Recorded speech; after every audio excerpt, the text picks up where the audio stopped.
Jeremy Saville is a producer, director, writer, actor. He does it all. And Catering. He did a feature film featuring this studio. Yeah. And I thought he'd be a good person to have down here and talk a little bit about the experience he had making a film in this studio. How about that? Well, welcome, Jeremy. Welcome back, I should say. Thank you so much. It's great to be here where, so much of the magic happened. And I've actually virtually been in the studio for the last few months just editing the film. Oh, yeah. So you've lived in here. Right. On a virtual basis, but the film's not about the studio. It's just a part of it, right? Right. The movie is actually, it's called Loqueesha, and it's a little bit reminiscent of the film Tootsie. Only I play a black woman, so it's kind of like Tootsie Roll. But I don't get in drag like Dustin Hoffman or Mrs. Doubtfire because I pretend on the radio. Boy, you're setting yourself up for a whole bunch of free publicity with that concept, aren't you? Yes, I am, and that's how it was conceived.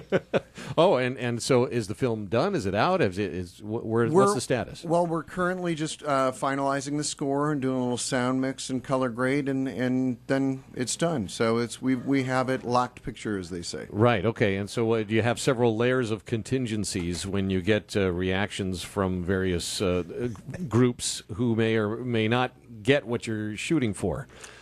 What do you mean the contingency? I'm not sure what you're getting at here. We're looking for a side audience for this project. In life, I guess there are some truths in life. There's never an action without a reaction. Right. And so, you breathe in, you inhale, you breathe out, right? Uh-huh. And so the movie comes out, and so it sounds like a funny concept to me. Yeah. If I'm going to just be pragmatically honest about it, it also sounds like it's going to upset some folks. Could be offensive is what you're saying. Right. And so your show might be the opposite of Wakanda Forever. Well, you know what it is? It's first and foremost, it's a comedy, and you see in the film why this took place, and hopefully it's handled in a sensitive manner in which people kind of understand what takes place. So there's a lot of motivation. So that's the contingency I asked about. So I haven't seen the movie, and I'm sure if I saw it, I would get what you're talking about. That makes a lot of sense. So folks who don't see it and make a knee-jerk reaction about it based on the way you described it might help define what the movie's about. Yeah, you know what I mean? I do, and I think currently in our culture we deal with a lot of these, racial and gender issues. Yeah. So it's definitely a timely subject, and beneath all that is really just the question of identity. Yeah. Irregardless of our form, who are we? And I think that's what it deals with ultimately. So it gets a lot deeper than just the surface issues. And what a lot of fun making a film. Oh, yeah. Just the same. I mean, it's a labor of love. How long have you been at it? Well, I wrote the script about 6 years ago, and it took quite a while to actually get it done. But, one of the great things about this studio was that this studio really, granted it a very believable, atmosphere. So when I found the place, I was really excited. I came down and talked to Mike and kept threatening to do it. I could come back. It was a long process. Oh, it was a long process, and we lost some other locations in the meantime.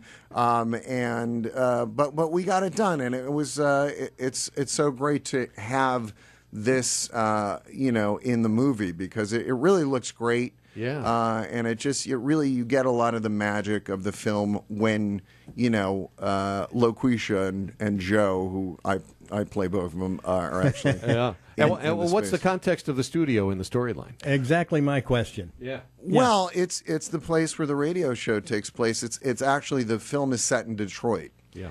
And so is Tom the host, or did you say Tom, or Loqueesha is the host? Joe. Well, Joe's the character who invents Loqueesha. Oh, I got so you. Loqueesha, now I'm following. Yeah. So Loqueesha takes over and is the radio host, and it's her show, so to speak.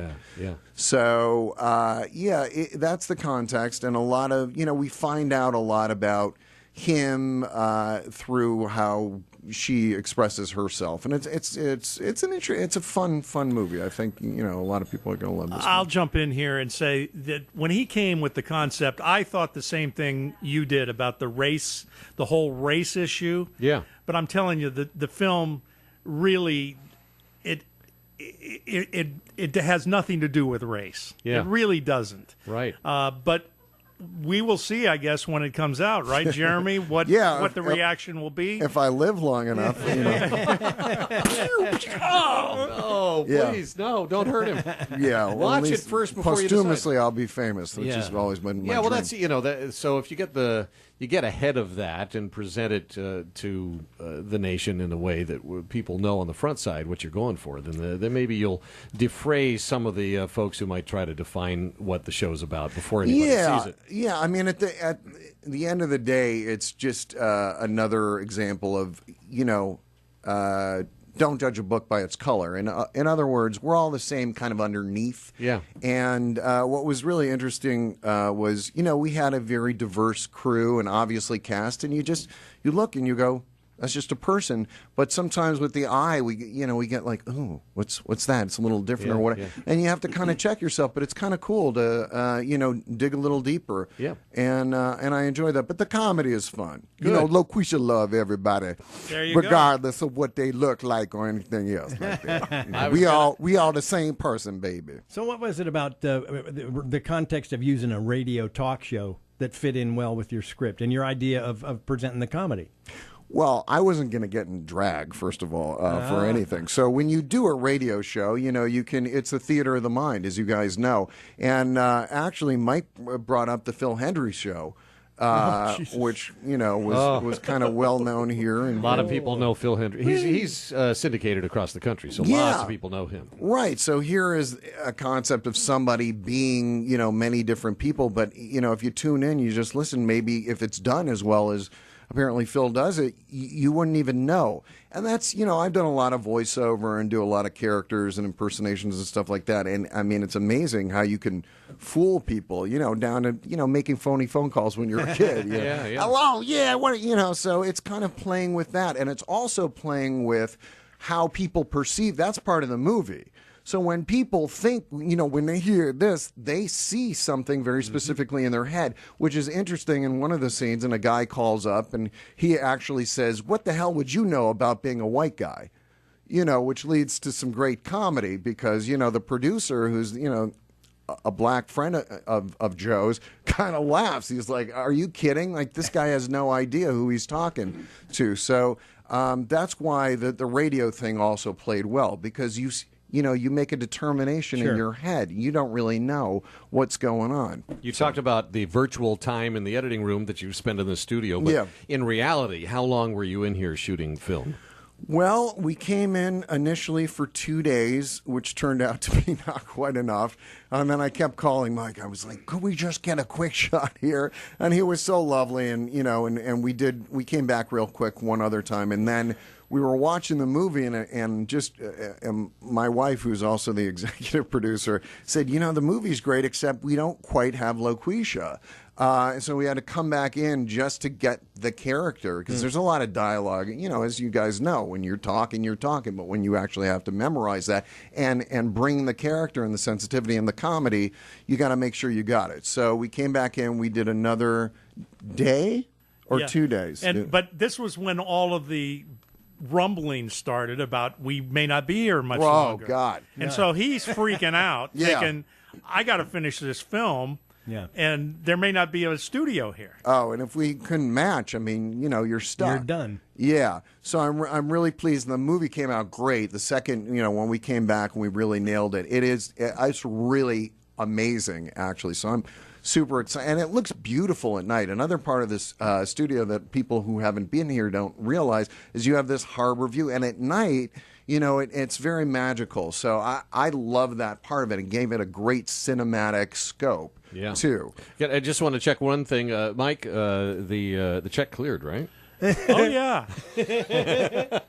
Jeremy's golden. Jeremy's good to oh, no, go, that's brother. awesome. No, just got to check, man. I just busting your balls. Yeah, no. I understand that, and actually, this was our golden location, and we were happy to, because really, there's not a lot of radio studios, where you can kind of do this thing, because otherwise they're running radio their shows, and it doesn't really look like what we have here, which, as I said, it gave it that great cinematic feeling for some of these intense, film moments. It wasn't all comedy, and there's a scene where actually, and not to give away the whole thing, but a girl a jumper calls and wants to talk to Loqueesha before she jumps, and you have so much of this, and just outside, it's just a beautiful setting. Well, what's going to be fantastic is the fact that now this setting, this studio in this location, night and day, is now documented in a place, right? Because we're not going to be here that much longer. That's true. We are going to, of course, be somewhere else. Right. But this is a significant place for me, and obviously for you doing this project. Yeah.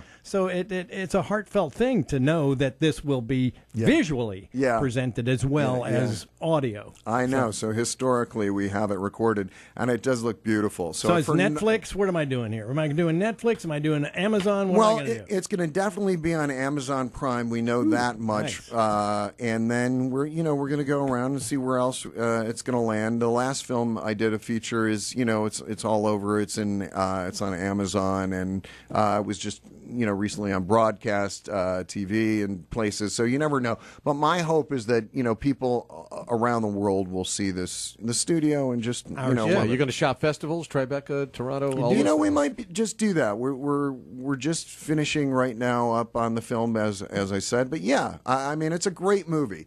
Now I got to go into my Trump sales pitch. It is, believe me, it's the greatest movie that was ever done, and I think you're going to see some Oscars too. But Hollywood, it's rigged. That was fine. Rigged. You get an A. It's an A+. Thank you very much. Thanks very much. You can calm down. No, that's great. I actually meant that about the visual representation of this studio. Yeah, particularly absolutely. this location. Yeah, absolutely. I concur. It's gorgeous. Well, I know luck's not a strategy, but I wish you a lot of that. And and so it sounds like you put all the hard work into this, and your blood and your sweat, and some of your cash, or maybe a lot of other people's cash. Oh, no, it was really so fun. It's a kind of a family project, and it's a labor of love, and it's going to be it's a great film. I can tell you already. It's done as is. It's got some amazingly hilarious comedy. And it's called Loqueesha. Loqueesha, and if people want to follow me, I'm at Jeremy Saville with an A on Instagram, and you can check it out, and we'll tell you where you can see it. And let me just jump in and thank you, Jeremy, for coming down here and help us take this out, because it's important to get the full texture of everybody that's been in here, and your situation was obviously unique. Yeah. So thanks again for coming down. Thanks for having us. My pleasure. Pleasure to meet you. All right. Yeah. Thanks for doing this, guys.